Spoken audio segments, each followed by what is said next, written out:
مجید اور صحیح حدیث ہے، ہمارے اور یہ قرآن اور صحیح حدیث کے درمیان اگر لنک ہے وہ صحابہ کرام، تو بڑی گہری مناسبت ہے۔ اگر ہم صحابہ کرام کے بارے میں سنتے ہیں تو ضروری نہیں کہ محرم میں ہی سنیں، ایسا ضروری نہیں ہے، بلکہ ہم اگر رمضان المبارک میں بھی صحابہ کرام کے بارے میں سنتے ہیں تو بڑی گہری لنک ہے اس کی، کیونکہ ہمارے اور اللہ کے نبی صلی اللہ علیہ وسلم کے درمیان پہنچنے کے لیے یہی تو واسطہ ہے۔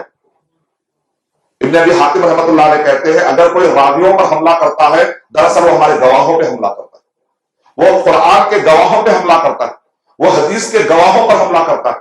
اگر کوئی صحابہ کے ایمان پہ شک کرتا ہے وہ اسلام کے گواہی پر شک کر رہا ہے۔ اگر کوئی صحابہ میں سے کسی ایک صحابہ کے انجانے میں بھی گستاخی کر رہا ہے تو بڑی بھاری غلطی کر رہا ہے۔ کہیں ایسا نہ ہو کہ وہ آدمی اس گستاخی کی وجہ سے پکڑ نہ لیا جائے کہ مسلسل اتنی غفلت کیوں؟ کیونکہ جو آدمی راویوں اور صحابہ کرام کو توجہ نہیں دیتا وہ قرآن و صحیح حدیث تک بھی برابر نہیں پہنچتا۔ آپ دیکھیں تاریخ میں جو 72 فرقے تھے انہوں نے ٹھوکریں کھائی۔ ابن تیمیہ رحمۃ اللہ علیہ اللہ کے نبی صلی اللہ علیہ وسلم کے وفات کے تقریباً 600 سال کے بعد آتے ہیں، اور جب وہ آئے تھے اس وقت تک سارے فرقے پھیل چکے تھے۔ کہتے ہیں کہ ابن تیمیہ رحمۃ اللہ علیہ نے ایک ایک فرقے پر ریسرچ کیا، یہاں تک کہ چاہے وہ مسلم کے اندر فرقے ہوں چاہے غیر مسلم کے فرقے ہوں، ادیان باطلہ کے ہوں یا فرق ضالہ ہوں، اور ابن تیمیہ رحمۃ اللہ علیہ نے منہاج السنہ کے اندر انہوں نے کنکلوژن کیا کہ یہ سارے فرقے جو ٹھوکر کھائے، میں نے غور و فکر کیا تو اس وجہ سے وہ ٹھوکر کھا گئے کیونکہ وہ قرآن و سنت کی بڑی عزت کرتے تھے لیکن صحابہ کے فہم کو نظر انداز کر دیتے، صحابہ کو اہمیت نہیں دیتے تھے، اپنا فہم اڑاتے تھے۔ عربی سیکھ لیے قرآن و حدیث کو سمجھنے کی کوشش کرے بھٹک گئے، عقل لڑائے قرآن و حدیث کو سمجھنے کی کوشش کرے بھٹک گئے، ترجمے پڑھے، اپنی عقل، اپنی زیرت، اپنی فلسفی، اپنی منطق کو وہ لوگ اتنا بہت ہی خوش فہم طلع ہو گئے، اس کو اتنا بڑا چڑھا کر پیش کرنے لگے کہ صحابہ کرام کے فہم کو وہ سمجھ نہ سکے۔ نتیجے میں یہ فرقے جگہ جگہ ٹھوکر کھائے۔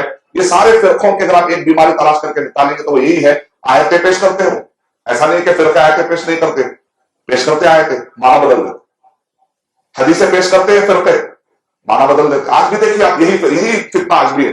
آپ جا کر دیکھ لیجیے جتنے فرقے ضالہ ہیں جو بھی گمراہی کے راستوں پر لے کر جا رہے ہیں، آپ دیکھیں آیتیں پڑھتے ہیں، بہترین آیتیں تجوید کے ساتھ پڑھتے ہیں، لہر کے ساتھ پڑھتے ہیں۔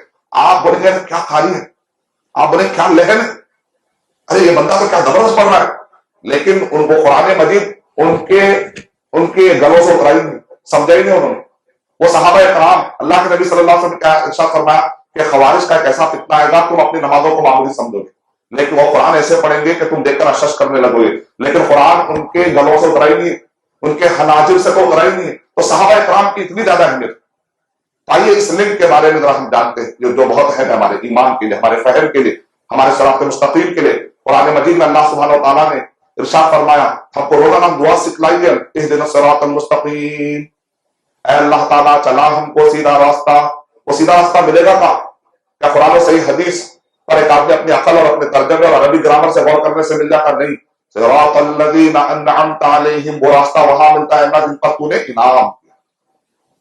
صراط الذین انعمت علیہم، جن پر تیرا انعام ہوا ہے، ان لوگوں کے پاس نہیں ملتا۔ غیر المغضوب علیہم ولا الضالین، جن پر تیرا غصہ نازل ہوا، جو گمراہ ہو گئے ہیں، وہاں پر سیدھا راستہ نہیں ملتا، وہ تو گمراہی کا راستہ ہے۔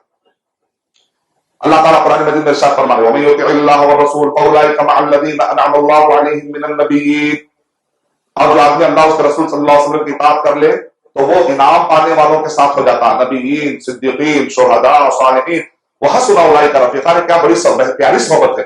اگر ہم قرآن و حدیث کو سمجھتے ہیں تو ان کی صحبتوں کے ساتھ رہ کر سمجھنا، عادت ہو کر نہیں، عادت خیالی فرقے ضالہ کی طرف لے کر چلے جاتی ہے۔ امام شافعی رحمۃ اللہ علیہ کہتے ہیں کہ میں نے 30 مرتبہ قرآن مجید پڑھا یہ دیکھنے کے لیے کہ اجماع صحابہ، فہم صحابہ اور اجماع کی کیا اہمیت ہے، قرآن و صحیح حدیث کو سمجھنے کے لیے مومنوں کے راستے سے سمجھنے کی کیا اہمیت ہے۔ پہلی مرتبہ پڑھا، اجماع کی دلیل نہیں ملی، دوسری مرتبہ پڑھا، تیسری مرتبہ پڑھا، کہا اتنے علماء کرام، اتنے صحابہ کرام کو چھوڑ کر ہم کیسے اسلام کو سمجھیں گے؟ اس زمانے کے متفقہ علماء کرام نے فیصلہ کر دیا تھا کہ قرآن و حدیث کو سمجھنا ہے تو اجماع کی بھی بڑی اہمیت ہے، تو صحابہ کرام کو نظر انداز کر کے ہم کیسے سمجھیں گے؟ لیکن ہے کا وہ دلیل؟ پہلی مرتبہ پڑھے، دوسری مرتبہ، 30 مرتبہ پڑھنے کے بعد ان کی نظر پڑی سورہ نساء سورہ نمبر 4 کے آیت نمبر 115 پہ، میں نے پا لیا۔ کہتے ہیں کہ وہ ایسا وقت تھا، تھکان تھا، اچانک خوشی سے کہتے ہیں میں نے پا لیا۔ کیا ہے؟ وَمَن يُشَاقِقِ الرَّسُولَ مِن بَعْدِ مَا تَبَيَّنَ لَهُ الْهُدَىٰ وَيَتَّبِعْ غَيْرَ سَبِيلِ الْمُؤْمِنِينَ، کہ جو کوئی رسول اللہ صلی اللہ علیہ وسلم کے راستے کو چھوڑ کر کوئی نیا راستے کی طرف نکلنے کی کوشش کرتا ہے، من بعد ما تبین لہ الہدی، ہدایت واضح ہو جانے کے بعد، وَيَتَّبِعْ غَيْرَ سَبِيلِ الْمُؤْمِنِينَ، مومنوں کا راستہ چھوڑ کر کوئی اور راستے کی طرف جانے کی کوشش کرتا ہے۔ قرآن نازل ہوتے وقت مومنین کون تھے؟ صحابہ کرام۔ یعنی صحابہ کرام کے راستے کو چھوڑ کر کوئی اور راستے کی طرف نکلنے کی کوشش کرتا ہے، وَيَتَّبِعْ غَيْرَ سَبِيلِ الْمُؤْمِنِينَ نُوَلِّهِ، اسی طرح سے اس کو پلٹا دیں گے جیسے وہ پلٹا ہے، مَا تَوَلَّىٰ، جہاں وہ پلٹا ہے وہیں سے پلٹا دیں گے، اسی راستے پہ۔ کہہ رہے من بعد ما تبین لہ الہدی ویتبع غیر سبیل المؤمنین نولہ ما تولی ونصلہ جہنم، وہیں سے اس کو جہنم میں پہنچا دیں، وسعت مصیرا، بڑا بدترین ٹھکانہ۔ تو قرآن مجید میں اللہ سبحانہ وتعالیٰ نے صحابہ کرام پر توجہ دینے کے لیے اس طریقے سے فالو کر کے آنے کے لیے کہا گیا۔ یعنی قرآن اگر آپ کو ہدایت چاہیے، صراط مستقیم چاہیے تو آپ کے لیے ضروری ہے۔ اعلام الموقعین میں ابن قیم رحمۃ اللہ علیہ نے 40 پروف دے دی، کہا صحابہ کے فہم کو حجت ہے، کہہ دیا۔ اگر ایک آدمی فہم صحابہ کی حجت پیش کر دیتا ہے، کوئی بعد والا آ کر کہتا ہے کہ میرے عالم نے یہ سمجھا، اگر وہ فہم صحابہ کے ٹکرا جائے تو اس بعد والا کتنا بھی بڑا عالم کیوں نہ ہو، حجت فہم صحابہ ترجیح لے جائے گا۔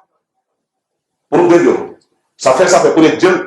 کہا کہ قرآن اور صحیح حدیث کو سمجھنے کے راہ میں بہت سارے بت ہیں، اس میں سے ایک بت تقلید ہے، اس میں سے ایک بت مجاز ہے، اس میں سے ایک بت منطق ہے، اس میں سے ایک بت تعویل ہے، تعویل باطل۔